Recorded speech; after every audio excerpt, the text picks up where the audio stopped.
नमस्कार दोस्तों। आज हम वाक्य शुद्धि से संबंधित कुछ और नियमों को देखने की कोशिश करते हैं।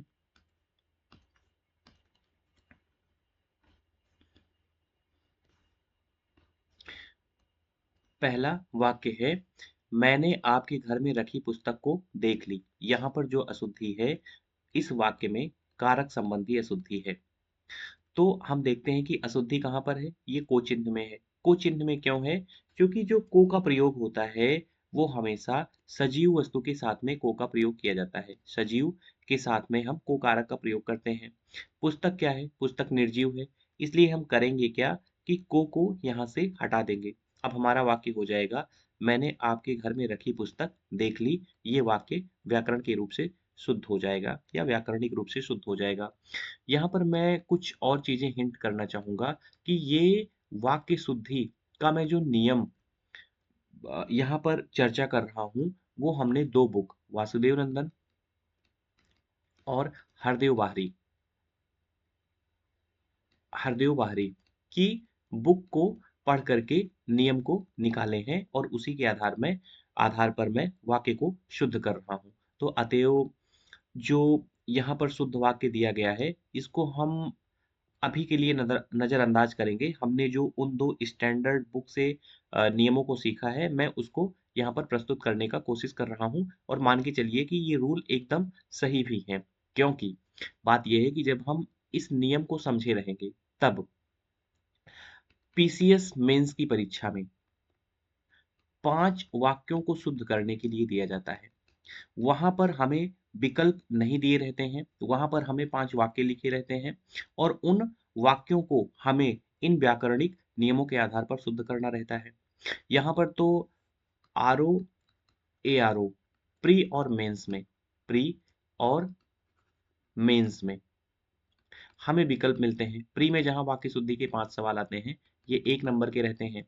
वहीं पर मेंस में 3 सवाल आते हैं और ये 6 मार्क्स के रहते हैं। यहाँ पर हमें विकल्प दिया रहता है और हम विकल्पों में से चूज कर लेते हैं। लेकिन पीसीएस मेंस में हमारे पास विकल्पों का अभाव रहता है और हम इन व्याकरण नियमों को जो सीखे रहते हैं, उसी के आधार पर वाक्यों को शुद्ध करने का प्रयास करते हैं। इसी प्रकार हम अगला देखें। अगला देखें तो इसमें दिया हुआ है कि दक्षिण का अधिकांश भाग पठार है। यहाँ पर कौन सी अशुद्धि है? यहाँ पर द्विरुक्ति संबंधी अशुद्धि है। किस प्रकार से? अगर इसको हम लिख कर चेक करें, अधिकांश और यहाँ पर है भाग। इसको हम पुनः तोड़ें तो ये हो जाता है अधिक प्लस अंश और भाग इसके आगे लिखा हुआ है। अब हम देखते हैं कि अंश और भाग भाग दोनों समानार्थी हैं। अंश का मतलब हिस्सा, भाग इत्यादि होता है। हम देखते हैं कि अधिक के बाद जो जोड़ देने वाले दो शब्द लगाए गए हैं, जिनका एक ही अर्थ होता है। तो हम चाहे अधिक के बाद अधिक अंश लगा दें या अंश को हटाकर अधिक भाग लगा दें। तो दोनों को अलग अलग करने पर हमें जो शुद्ध वाक्य मिलता है, हम लिखेंगे कि दक्षिण का अधिकांश भाग हटा देते हैं तो पठार है। ये सही हो गया।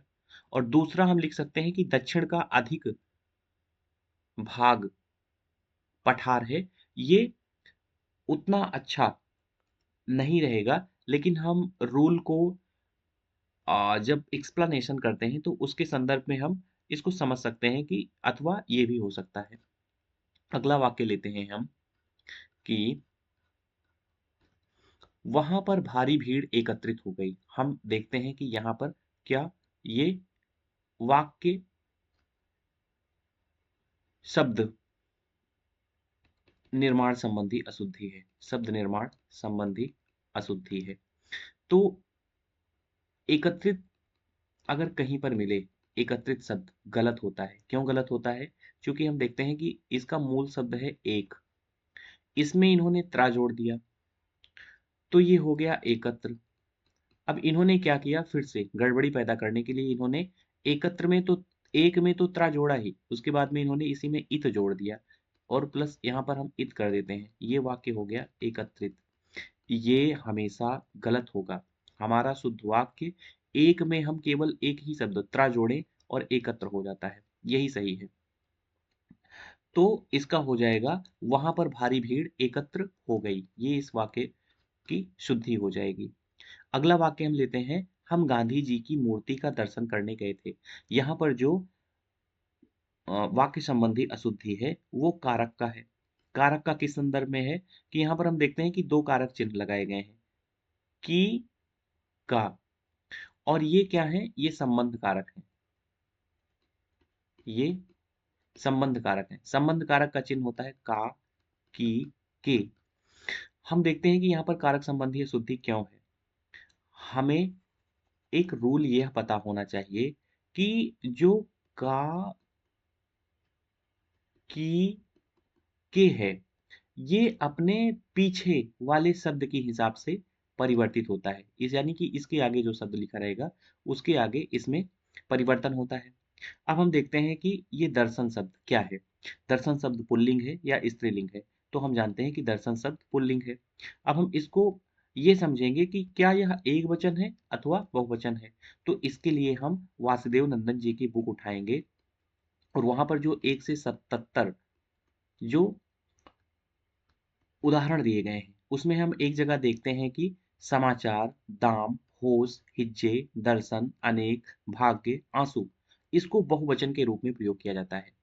तो इस आधार पर अब हम देखते हैं कि हमारा दर्शन, दर्शन क्या है?